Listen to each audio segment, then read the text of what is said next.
buenas tardes. Y en esta sesión estamos hablando de los desafíos.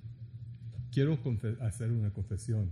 El desafío más grande de hoy es quedarnos en pie, despiertos. El desafío después del almuerzo, después de la comida, que siempre viene el sueño. Ahora, yo no voy a tener problema porque si uno tiene que discursar, siempre está despierto, o casi siempre. Vamos a ver.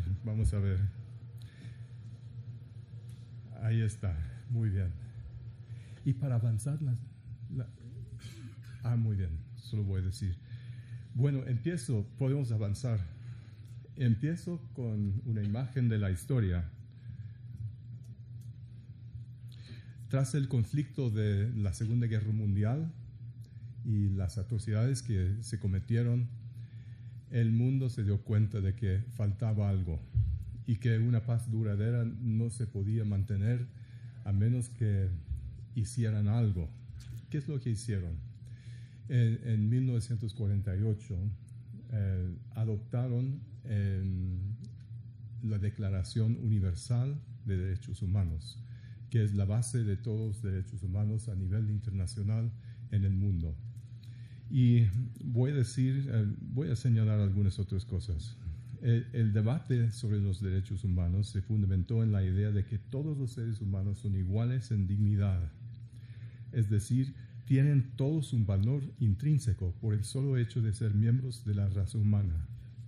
Por tener todos dignidad inherente, todos ameritan ciertos derechos fundamentales que ningún poder estatal debe vulnerar.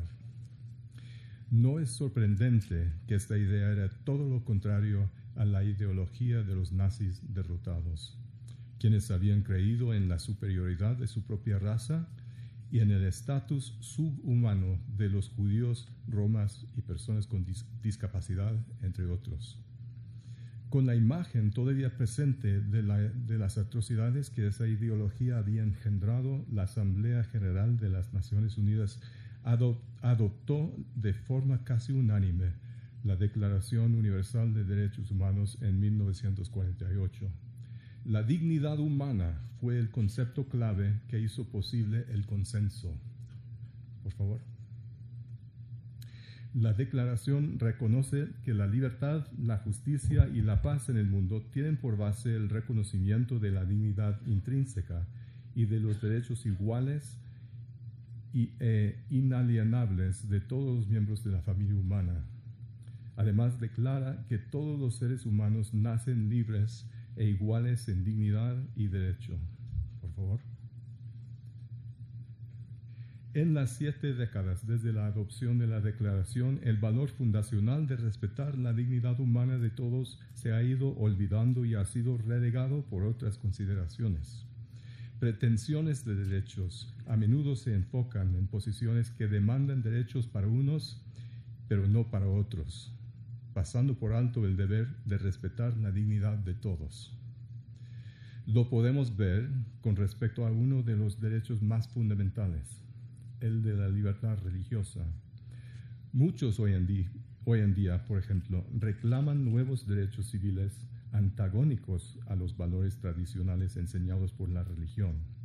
En vez de respetar la libertad religiosa como un derecho fundamental, la relacionan con el odio y el prejuicio. La ven como un obstáculo ante el progreso. Hasta insisten que las religiones deben ser restringidas por el Estado y que los valores informados por la religión no tienen cabida en el discurso público. Les comparto un ejemplo concreto. En 2016, la Comisión de Derechos Civiles de Estados Unidos emitió un informe de 300 páginas concluyendo que la libertad religiosa, a pesar de estar protegida por ley, infringe en los derechos civiles con respecto a la no discriminación. El informe pide enmiendas a las leyes para prohibir que la libertad religiosa se utilice para permitir la discriminación. El presidente de la comisión criticó la libertad religiosa diciendo que es solamente un pretexto para la discriminación. Por favor. Dijo, La frase libertad religiosa no significa nada más que la hipocresía, siempre y cuando se mantengan como palabras de código para la discriminación, la intolerancia, el racismo, el sexismo, la homofobia, la islamofobia, la superioridad cristiana o cualquier forma de intolerancia. Por favor. Les doy otro ejemplo preocupante que viene de nuestra región interamericana. La Organización de Estados Americanos en 2013 aprobó la Convención Interamericana contra toda forma de discriminación e intolerancia. La Convención es un ejemplo del fenómeno al que me refiero, el de insistir en un derecho sin reconocer la posible vulneración de otros. Está de más mencionar que en ningún caso se debe aprobar la intolerancia o la discriminación en cualquiera de sus formas. Sin embargo, la Convención, tal como ha sido redactada, no es capaz de conciliar adecuadamente el objetivo de combatir la discriminación injusta y el resguardo de los derechos humanos de libertad de prensa, de expresión, de conciencia y de religión ya reconocidos como derechos fundamentales. La Convención adopta una definición extremadamente amplia de intolerancia. Obliga a los estados partes a sancionar y censurar discursos o actividades que puedan encuadrarse dentro de esa definición amplia. Esto es, cualquiera que implique discrepancia u oposición a la opinión de un tercero, sin necesidad de verificarse perjuicio a otros derechos, y por el solo hecho de que la opinión expresada sea denunciada por terceros como intolerante. Estos defectos fueron motivo, por ejemplo, por el que la delegación de Canadá se retiró del proyecto de convención, afirmando que los preceptos de la convención son contrarios a los derechos de libertad de expresión, así como también de libertad de conciencia y religión. Por mi parte, me gustaría ver un nuevo comienzo para este proyecto, porque es muy importante luchar contra la discriminación y la intolerancia. Pero en la forma en que está redactada actualmente, la Convención Interamericana pone en peligro los cimientos básicos de una sociedad plural, demócrata y libre, porque si uno no puede expresar su opinión sin ser censurado, muy difícil que haya democracia y los otros aspectos más básicos de nuestra sociedad. La ratificación de la Convención por los Estados miembros de la OEA queda pendiente, pero solo falta una ratificación para que entre en vigor, lo cual es muy preocupante. Ojalá los gobiernos latinoamericanos puedan reconocer el problema e imprimir el botón de reinicio antes que sea demasiado tarde. Otra vez, reitero, lo doy como un ejemplo, este fenómeno de pensar solo en los derechos de uno y no reconocer que los derechos son íntegros, son interdependientes y se tienen que armonizar para todos. Y ojalá podamos reiniciar este proyecto, sería muy bueno. Yo no soy miembro de la OEA, pero los estados sí, ojalá me estén escuchando, no sé, alguien, ¿no? Vuelvo ahora a la dignidad humana para sugerir un camino hacia una solución a tales problemas. Durante los últimos años, un grupo de académicos, abogados y jueces expertos en derechos humanos y libertad religiosa ha elaborado un proyecto para reafirmar, reanimar y hacer recordar el valor de dignidad humana como el principio fundacional de los derechos humanos.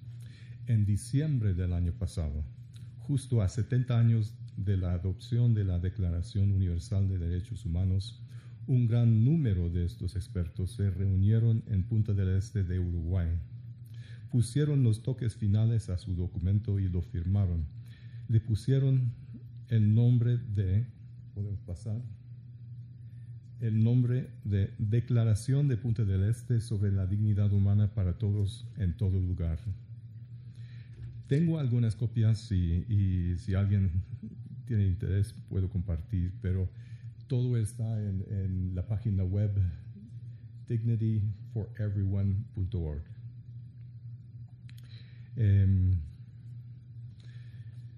Los preceptos de la declaración son una fórmula para apoyar el sistema de derechos humanos como un régimen interdependiente e integral. Entre otras cosas, poner el acento en respetar la dignidad humana de todas las personas en todo lugar tiene estas ventajas. Realza lo que tenemos en común. Respeto por la inherente e igual dignidad de todos es una idea que se encuentra en casi todas las tradiciones religiosas y filosofías laicas. Se basa en ideas como la de que somos creados a imagen y semejanza de Dios, la fraternidad y la sororidad de toda la humanidad, amor al prójimo y el gran valor de las almas a la vista de Dios. También proporciona un enfoque, el segundo punto, proporciona un enfoque para construir puentes entre distintas concepciones sobre el significado y el contenido de todos los derechos humanos. Respeto por la dignidad humana de todos en todo lugar es un criterio inapreciable para valorar en qué medida las leyes, políticas públicas y acciones de gobierno están en conformidad o no con los estándares en materia de derechos humanos. El tercer punto, funciona como un factor correctivo para aquellas posiciones que demandan derechos para unos pero no para otros. Coadyuva a mitigar la distorsión, el rechazo y el reconocimiento selectivo de la dignidad humana. Sirve para armonizar y reivindicar mutuamente los derechos. El cuarto punto, ayuda a apaciguar la hostilidad que a menudo acompaña las controversias sobre derechos humanos y a fomentar un diálogo constructivo. Ayuda a encontrar terreno de entendimiento en común.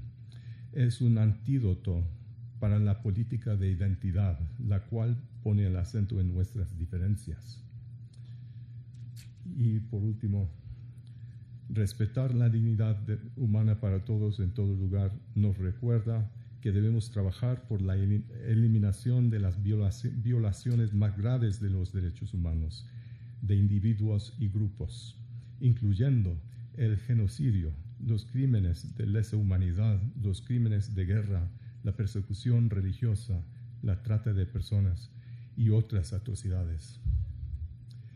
En fin, estoy proponiendo algo que mis colegas, yo soy firmante, hay alrededor de 100 firmantes, entre ellos los expertos mundiales en esta materia, que yo soy firmante también, pero si visitan la página web, verán nuestra estrategia. En la página se está desarrollando todavía, así que van a encontrar mucha materia, pero otras cosas no, otras preguntas no contestadas, pero veremos. Pero en este año estamos celebrando este acto que se ha adoptado por los académicos y jueces y abogados.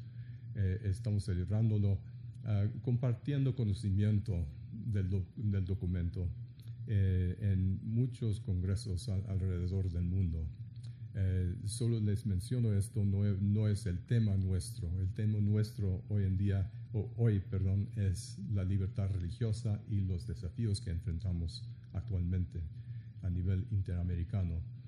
Pero les sugiero, reitero otra vez, que creo que los derechos humanos, como comenzaron después de una atrocidad, comenzaron con un respeto más grande, renovado por la dignidad humana.